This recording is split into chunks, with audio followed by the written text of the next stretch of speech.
If you love attraction closures, you're going to like this next story, because even though we might not be losing another attraction, well, we might be losing something that does attract guests to this specific theme park.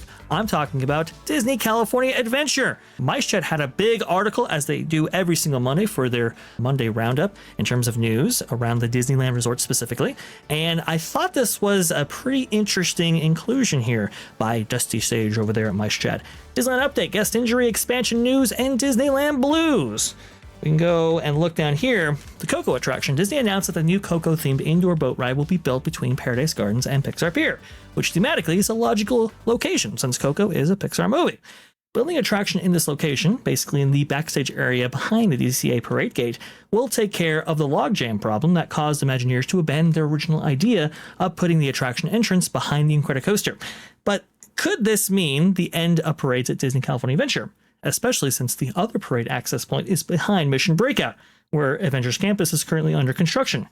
It's possible that the Pixar parade gate will move, but where? It's located in a very tight space between the western side of the coaster and Boardwalk Pizza and Pasta. What they're saying is, based on the concept art that Disney has released for the specific attraction right here, we kind of know vaguely where this is actually going to be located. It's going to be located right here. Well, that parade gate is the only parade access point on this side of the park. And so if you don't have a place where parades can go and step off, do you have a parade at all? That's kind of what Dusty is forwarding here, as mentioned in his article. You can see right there where that Coco entry is from this kind of overhead aerial shot. You can see where this backstage parade route is. And if we look just beyond that, we can actually see where the parade building is at the very lower part of your screen. And so I've done some calculations as to, if they were to maintain, let's say, the parade building and so forth, because I've heard from my source that they don't want any backstage infrastructure altered at all. And so it doesn't necessarily net you, at least in this location, that much acreage. It's like 1.3, which is, I don't know. I mean, it's not, I wouldn't say it's like super tiny, but for a boat ride in the modern era, it's very, very small. Is there a possibility, and I know I've asked this to Erika before, so she's been in this position, but I'd love to see if your position has changed. Do you think that it is possible that this theme park, Disney California Adventure over there at Disneyland Resort, might get rid of parades altogether to make way for an expansion like Coco? I don't know. I think they're kind of stupid for doing that. Disney's known for their parades since its inception. So, okay, let me get this straight, because I'm not Disneyland savvy. They have two parades. So they have one that comes down like from the castle, like the traditional parade. Then they have one for the Toy Story area. Yeah, so you have two theme parks. You have Disney California Adventure and Disneyland. And so Disneyland has, and you can see something that uses the parade gate infrastructure on your screen right here, this Feliz Navidad that plays during the winter months for Disneyland Resort. But Disneyland Resort is made up of two theme parks. You have Disneyland that has a proper parade, route that comes from the castle, Main Street, all that. Then you have Disney California Adventure. And the parade route actually from this vantage point that we're seeing right now is actually behind you. And it goes throughout the entire park right there. What Dusty's saying is one park loses parades forever for Coco. Oh, I mean, out of the two parks, it makes sense to keep the parade at Disneyland for historical and Disney tourist reasons. I mean, I know it's a locals park. How do you think the locals would respond? You're more in tune. Wow. And do you think, is it really going to be like, shocking, earth shattering, or are they not going to care? This isn't surprising when you look at what they've done at Walt Disney World. Every park, Epcot used to have parades, Hollywood Studios used to have parades, Animal Kingdom used to have parades, and literally in Animal Kingdom they did this exact thing, because the parade step off used to be Camp Mini Mickey, and they got rid of that for Avatar, which means that you can never have parades again because there's nowhere for them to go. Mickey's Jam and Jungle Parade, I mean, that was, so now there's only parades in the Magic Kingdom, and even those are not nearly as much as they used to be. There used to be several parades throughout the day. So this is not shocking at all. They'll keep the parade in Disneyland. They'll get rid of it in DCA, and it's par for the course. This is not shocking in the least when you look at the historical precedent. It's a tremendous cost saving measure. I mean, look how many performers they have to hire to be in parades. That is a lot of cost. And when you cut out a single parade, you cut down costs massively, because each one of those performers are not only paid for the time that they're in the parade, they're also paid for any of the time that they are clocked in, which is a lot longer than they're actually in the parade, which is a good thing for them. They should be paid for all their time.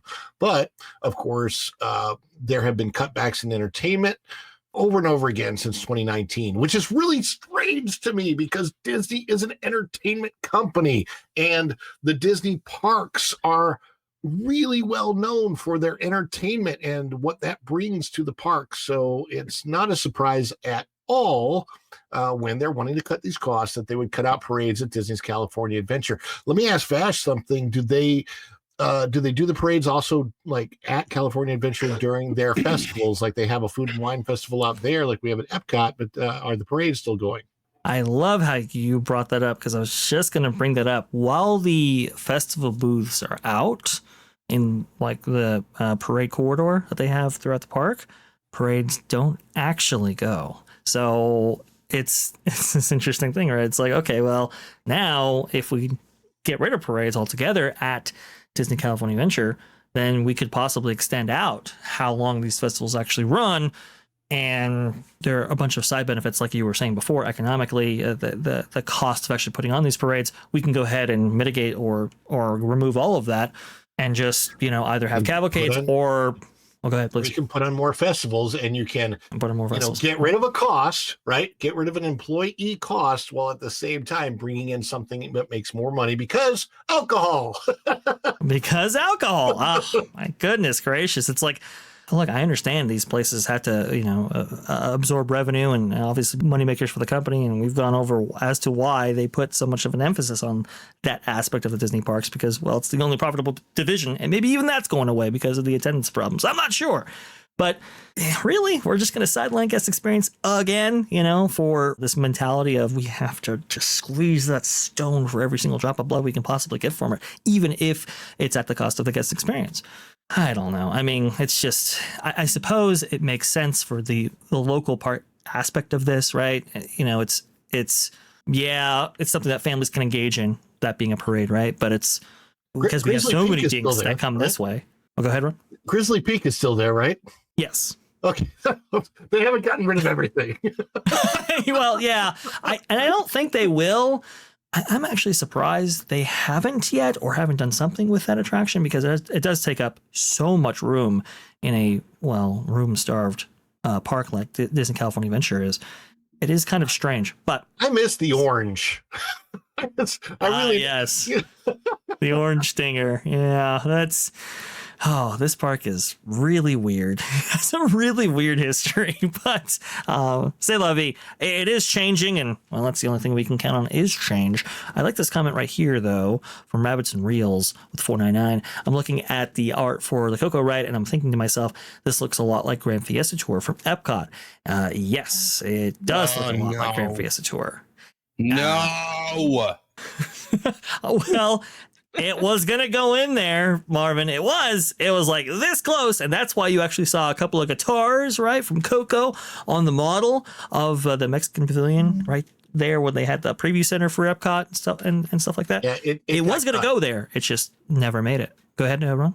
It got cut. From my understanding of talking to people in Imagineering and stuff is that, absolutely it was going to take over Grand Fiesta Tour. And when Epcot got all of the 2020 budget cuts, that's what was one of them. Correct. And that's, I think, why they're redoing these ideas and reformatting them for Disney California Adventure. I think that's what's actually going on there. So there's a reason why it looks familiar. It's because... well, it probably is. Bikin 17 with the $10. I do apologize if I got your name wrong. It'll be interesting to see what they do with these special event nights like Oogie Boogie Bash in California Adventure, as a big part of that is the specialized parade. That is a great point, actually. I didn't even think of that, but yeah, the Oogie Boogie Bash parade is legendary in that park. And it's basically like half the reason why you actually buy a ticket to that whole event right there. Yeah, if they get rid of that, boy, that's a big change right there. Oh man, I didn't even think about that, but that's you're looking at things that construction is ending that people love. I mean, look at the Grand Floridian this Christmas. It's not going to have the gingerbread house because they have to build a bar in the lobby. I'm really salty about that. I went off on Lorena's stream on that one. Yeah. What? It's so ridiculous. It's like, why do we just erode the guest experience further and further just for the buck. I don't get it at all. But thank you so much, Viking 7. Move couches around. I don't care. You've got room. Stop being lazy and stupid and cheap. Oh, from your mouth to Walt's ears right there. I mean, like with the bar thing in the Grand Floridian, there's a bar upstairs on the second floor. Mm-hmm. Mm-hmm. And the bottom bar they want to build looks like a freaking tiki bar, like it belongs to the Polynesian. Yeah. It doesn't even fit. The color scheme doesn't even go with the hotel. It's stupid. It's ugly. They just want you boozed up and spending money. Exactly, because they know that the more you drink, the more you're going to spend. Yep.